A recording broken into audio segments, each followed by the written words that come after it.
Welcome back. You're watching Digital Trends live coverage of CES 2018 right here in Las Vegas. We are talking the latest in technology throughout this entire show, which is very exciting. We've got someone new sitting at the table today. Please welcome Ryan and Maude, the Associate Editor of Home Theatre and Entertainment. Hey, Ryan. Hey, how are you? Good. How's CES going for you? You know, the same as always, very hectic, but very cool. How many years have you been doing CES now? I decided to stop counting, so just a lot of years. Got it. Well, we're going to dive into Sennheiser's latest product with headsets here. And to do that, we've got Axel Grell, who is the Portfolio Manager. Hi there. Hi. So, I love that you've brought the product along with us. Tell us all about this little doobie. This is our new... Australian. That's an Australian. This little doobie, okay. Yeah, doobie, it was short for doobie whacker, it is legal believe now, it or not. so- No, doobie whacker? Oh, I see. No, I'm afraid not. I'm going to stop talking about Australian slang. Sorry. Go on It's there. okay. Yeah. Refocus. This is our new headphone, our brand new product. We call it HDA20. And it's a closed-type headphone, so Sennheiser is normally not known for closed types, but for open types. Sennheiser is the inventor of that principle. But we tried it again to do a closed one because, yeah, you have very good sound quality with the open ones, but sometimes you're sitting in a room, your family is with you, you're listening to whatever in a very high on a very high volume, and everyone can hear what you're listening. And so this is annoying for them. They will ask you, okay, bring down the volume, and here's the solution. And you can hear them as well. Yes, when it's going to lower volumes, yes. This is basically like a very, very high-end audiophile solution to the open-back issue. It's basically a problem-solving situation in some ways, because open-back is great as long as you have the right environment. It has the open-air sound, but it has those problems. So what did you guys do to solve that? Yeah, the problems are that the sound could not leave the system. So you have resonances when you put your hands around your ears, you can hear what's happening, or when you have a shell, you hear this shh. And that's a resonance that happens in closed headphones as well. So we need to find a solution for that, because more or less each and every closed-type headphone has this problem. And our solution is that we have covered the transducer, which radiates sound to the back, with glass, Gorilla Glass in this case, which is deep drawn, concave, and it radiates the sound energy to absorber chambers. So the sound energy is eaten up by these absorbers, and so this solves the problem. So you don't have this shh, but it is just a little bit there. Open type is better in this case, but for bass reproduction, closed type is the better solution. So with the Gorilla Glass, you're able to get some more bass, and it also stops the sound from bouncing back in and creating, reflections that you don't want to hear, basically. Yes. This is... Where did you come up with the Gorilla Glass solution? So Gorilla Glass is stable, so you want to drop it, it won't break. Okay, when you use a hammer and a nail, you can damage it. We tried that, it works. But when it just falls down off the table, nothing will happen. This is one thing, it's lightweight, and acoustically it's good as well, because it's very stiff and it doesn't start to vibrate very early. So it's a perfect solution for that. And you can see our great driver. It's the same driver as we are using it for the high-end open-type headphones. And yeah, we are doing the best drivers on this planet, and so we want to show it, of course. Yes, the HD800 is a classic, so this is sort of a new twist on that. That's so cool. So you've done a lot of different headphones in your time there. You've also done the Orpheus. I just wanted to talk about that briefly. This is a $55,000 headphone with Carrera marble. It's one of the craziest things that anyone's ever seen. And I remember when we talked about the Orpheus, you were saying that one of the things about this is sort of like, I think you likened it to a race car, in that when you make a race car, of course you can't buy a race car if you're just a normal person, but because the race car tech is so advanced, it trickles down to the other. So I think you were saying ABS brakes came from race cars originally. So have you guys found any technologies from the Orpheus that's starting to move into your new headphone designs? So we are working on that still. So it's too close to go to products that are on a lower price point, but Of course, we have the Orpheus as a reference for the sound tuning of these ones. And trying to get closer to this is something that helps improving the sound a lot. And the Orpheus is AG1, the most direct connection to music. So you don't hear the headphones, you hear just the music, and that is a very emotional moment when you experience that the first time. Tears ran out of your eyes. That really happens, not It's only pretty amazing. to experienced listeners, but we have it here on display, and that happens in our booth now. So this is really something. Yeah, I remember when I heard it, I was saying you guys should sell tickets to that thing. Yeah. It's pretty incredible. All right, getting back to the HD 820. So how long did this come about? How long were you guys working on this? So the first prototype was set up in 2012. Wow. So that was not a good solution. So we have to find ways to do it. To do this glass, deep drawn, we have a German company buying plain Gorilla Glass and then do the deep drawing. This takes 1 year to find a stable process for that. That really works and gives us results that we need. So that makes the whole thing a little bit expensive, yes, but yeah, it is a good solution. And what's the pricing? We are at $2,399.95 US. And yes, it is not in production yet. We are just in the process of serialization, so it will be available in early summer this year. I'd definitely like to ask the question, especially because there is so much tech out there and individuals are after different things. Who is your key demographic for an item like this? Who would get the best benefit out of it? Yeah, I think the most of them are male persons, but women can hear it as well, so no problem. But the most customers are male and yeah, nearly all ages. But most of them between 35 and open end. And music lovers, so people are really very deep into music and listening to music. Techies as well, of course, it's a nice piece of technology. And yeah, everybody who's in music and music reproduction, you can use it in, for mastering as well, of course. So music industry can use it. It's not meant as a professional headphone, but it is a very good and linear headphone. So the pros can use it as well.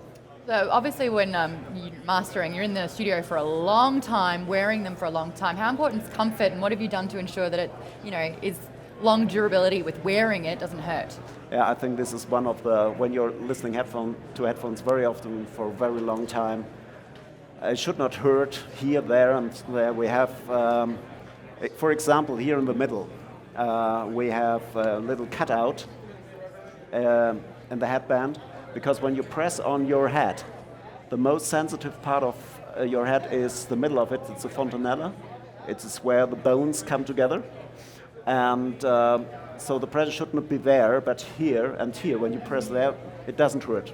And so there are many little details. We have these very comfortable cushions. We have improved them. I think there were 3 or 4 loops in total until we have the right stiffness of the foam, and a lot of details. And of course the weight need to be as low as possible, and there we come back to Gorilla Glass. We choose that because it's very lightweight as well. They are pretty light, for sure. So I had a question, and it's something that I think is getting more and more ubiquitous, which is wireless headphones. They're everywhere. Everybody seems to think this is the future. And I know like the fidelity is a big problem. It's coming along, but do you see, just in your research, you have been in headphones for decades, do you see wireless as eventually becoming a solution that works for everyone from your basic user to an audiophile? So my second headphone for Sennheiser was called HDI 850. And that was an infrared digital headphone based on the 580, which is more or less a 600. That was already an audiophile headphone wirelessly, but unfortunately it looks like it was really ugly. Battery lifetime was 3-4 hours or so. Yeah. And the quality was not bad. To achieve this quality, you need a balanced connector like this. This is a Pentacon standard. I like this very much. You need it's better, it works with every normal stereo system, but it's better to have a dedicated headphone amplifier that consumes a little bit more of power, so battery driven is not possible, but things are developing. So the power consumption of amplifiers is going down, the power consumption of wireless links is going down. So power is the main factor. I think everything will be wireless, but for the top of the range stuff will take some more years to achieve that quality that we have now with wires today. Really quickly, Henry V in the comments was asking, actually, do you need a high power amp to run the wireless headset? I think we kind of answered that a little bit too. So it's not the power that you need. So when you put in 1 watt, which is nearly nothing compared to speakers, it blows out your eardrums. So it's 136 dB of sound pressure level then. So you should not do that. So it's a very low level, but the power consumption of the amp in total is higher because high quality amps, class A amps consumes more power. So it's 15 watts, a good, or 10 to 15 watts that a good power amplifier for headphones is consuming. And when you have that amount of power consumption in a portable device, it drains your battery in a few minutes. So this is a difficulty here. Okay, thanks for answering that one. I've got another one from LGH Dejetma who says, does the experience get compromised for you being a glasses wearer? So it's comfortable for me. So I just figured out that the springs that we have here is a little bit too stiff, but when we are in serial production, it will be a little bit softer. So the pressure here is not that high, and these cushions are very comfortable and have a little memory effect, so it closes, seals the frame here, and without pressure on it. Yeah. Cool. Yeah, that's a really valid point because a lot of us are wearing glasses. Yeah, good question. It's good that I wear glasses, so my eyes are not perfect. My ears are a little bit better. Yeah. Thanks. So where do you see the future of Sennheiser going as far as headphones? You guys obviously have the consumer space, you have the audiophile space, you have the wireless space. What are you guys most excited about coming out in the future? So, as I said before, we are pioneer of a lot of things, wireless stuff as well, and so we will more develop into wireless solutions, of course. I want to have this in some years wirelessly with the same quality, and of course I want to say something like Alexa or Hey Google or whatever, play me this song, but of course there will be a version that is plugged in amplifier, and you have your vinyl player and all this stuff as well, because we have one trend to one side and you have the anti-trend to the other side, to analog and vinyl, and this is something important for a lot of people as well. And the audiophile range can go both ways. So it's just connecting receiver to this one, which is somewhere in here. Yeah, that's a great point. Like, wireless is huge right now, but everything is sort of going old school retro as well. Like, vinyl is getting really big again. We saw a $20,000 turntable. These things are not going away. So do you feel like even 10, 20, 30 years down the line, people will still be plugging in their headphones, they'll still be listening to vinyl?